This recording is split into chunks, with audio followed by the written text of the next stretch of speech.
Pour un couple, une histoire, nous avons notre conseillère maison avec nous. Nous le rappelons, elle est formatrice, coach, conférencière. Madame Dianta Emmanuela, bienvenue chez vous. Merci Méliane. C'est un plaisir pour nous de vous avoir. Plaisir partagé. Madame la conseillère, ça fait rêver tout ça. Ça fait rêver. J'aime beaucoup le couple Kwame. Il y a une certaine alchimie qui se dégage des deux et je les sens beaucoup taquins. On ne rencontre pas souvent des couples qui se taquinent, qui mettent beaucoup de joie. Ils s'amusent. Et ça, c'est beau à voir, de voir un couple qui sait s'amuser. Ça veut dire que monsieur est l'ami de madame et que madame est l'ami de monsieur. C'est vraiment très touchant. Madame la conseillère, est-ce que la perte d'un emploi peut affecter autant un couple? Surtout lorsque c'est pour monsieur, la conception de monsieur, c'est d'être celui-là qui est le gardien, le garant de la maison.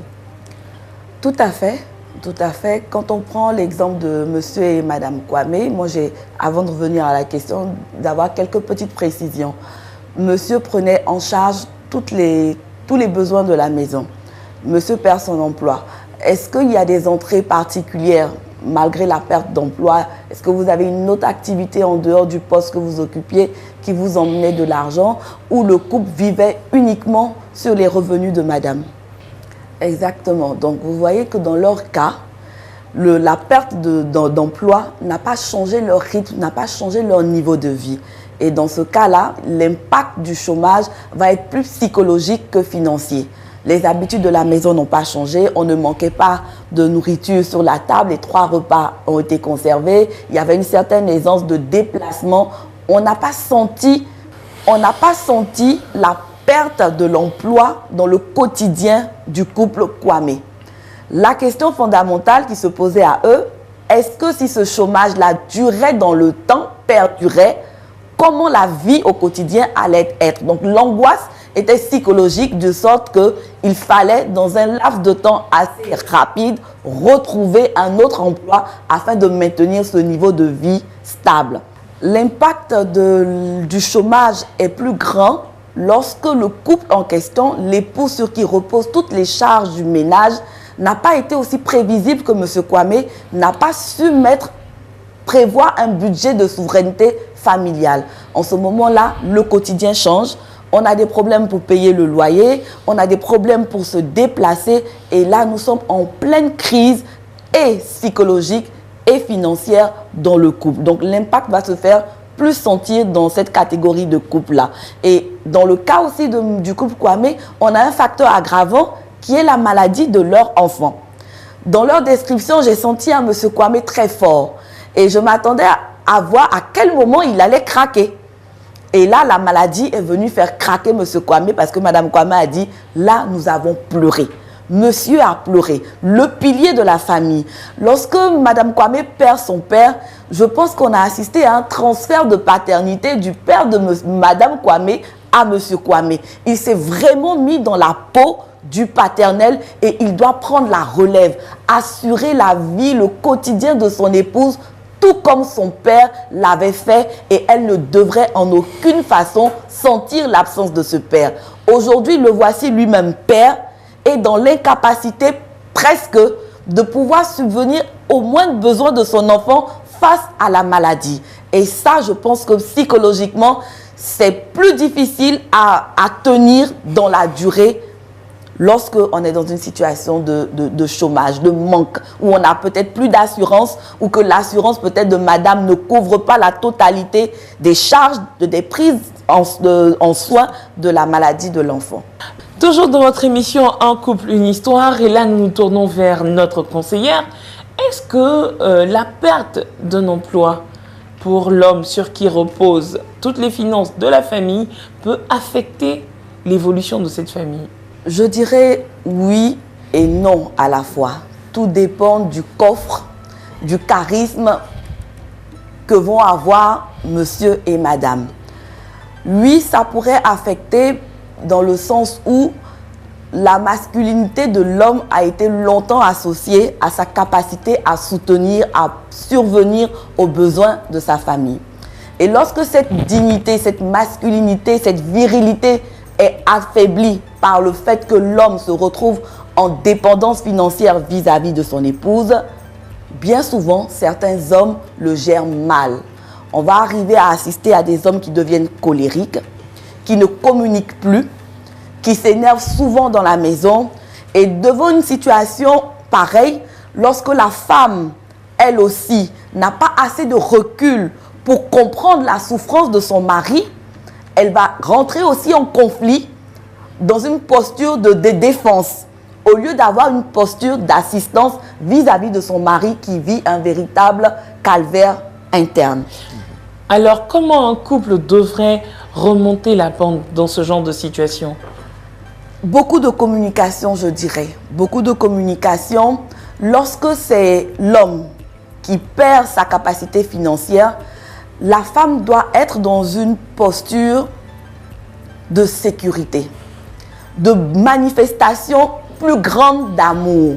La femme doit être dans la posture d'humilité. Bien souvent, la femme qui se retrouve à porter en griffe la culotte bafoue l'autorité de son mari. Ça, c'est à ne pas faire.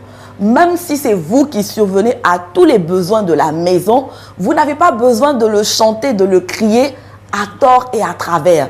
L'homme se retrouve à la maison, il ne faudrait pas que la femme trouve une autre nounou en son mari. Ce n'est pas parce qu'il a beaucoup plus de temps aujourd'hui que toutes les tâches doivent lui être reversées. Il faut avoir une manière de parler à son homme, à son époux lorsqu'il vit une situation pareille. Dans le sens inverse, lorsque c'est la femme qui n'a plus de travail dans le ménage, c'est mieux vécu. C'est mieux vécu, l'homme arrive aisément à la soutenir, mais quoique aujourd'hui, beaucoup d'hommes sont très différents de M. Kwame qui pense que l'homme doit avoir la charge à 100% du ménage. Beaucoup d'hommes aujourd'hui, c'est 50%, 50%.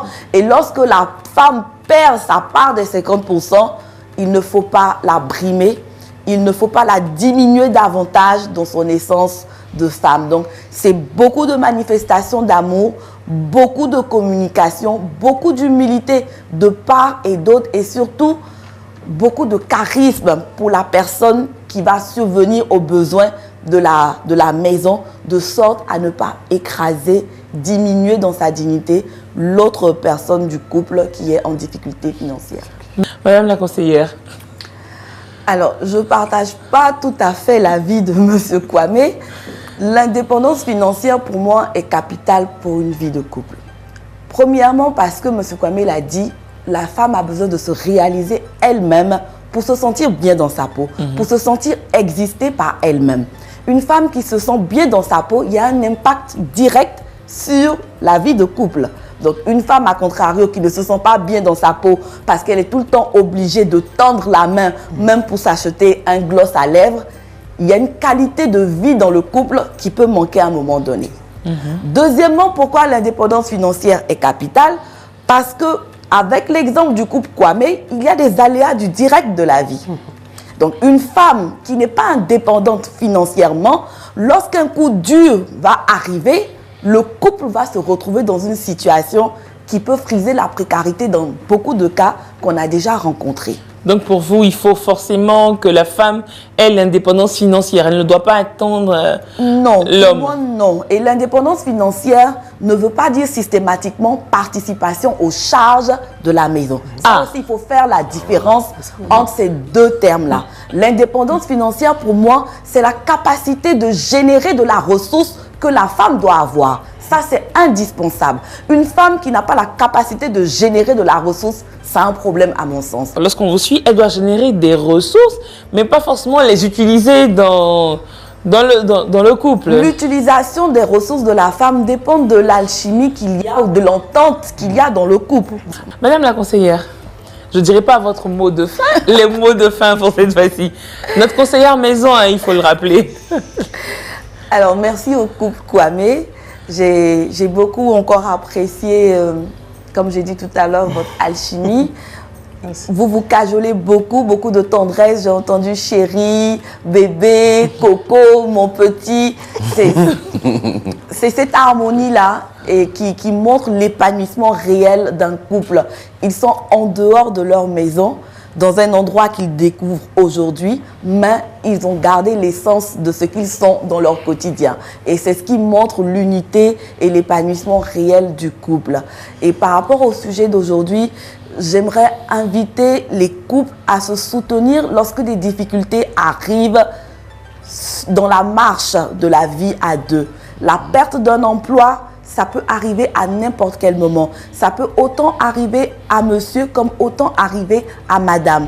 Qu'importe à qui ça arrive, l'autre qui est dans les capacités financières de soutenir doit pouvoir soutenir son conjoint dans le respect. C'est le moment de lui montrer davantage que nous l'aimons. Le véritable amour se justifie aussi dans les difficultés. C'est là qu'on voit réellement qui aime ou qui n'aime pas. Et quand on se marie, on dit bien souvent c'est pour le meilleur et pour le pire. Lorsque le pire arrive, c'est là que vous devez prouver votre amour. Et surtout, faites comme Monsieur Kwame, qui a su mettre de côté. C'est important d'épargner. L'épargne dans le couple est capitale. Faire des réserves, que ce soit madame ou monsieur, lorsqu'on a une entrée, on ne dépense pas tout. On fait des réserves pour que, lorsque le temps des vaches maigres arrive, on puisse survenir aux besoins quotidiens de notre ménage.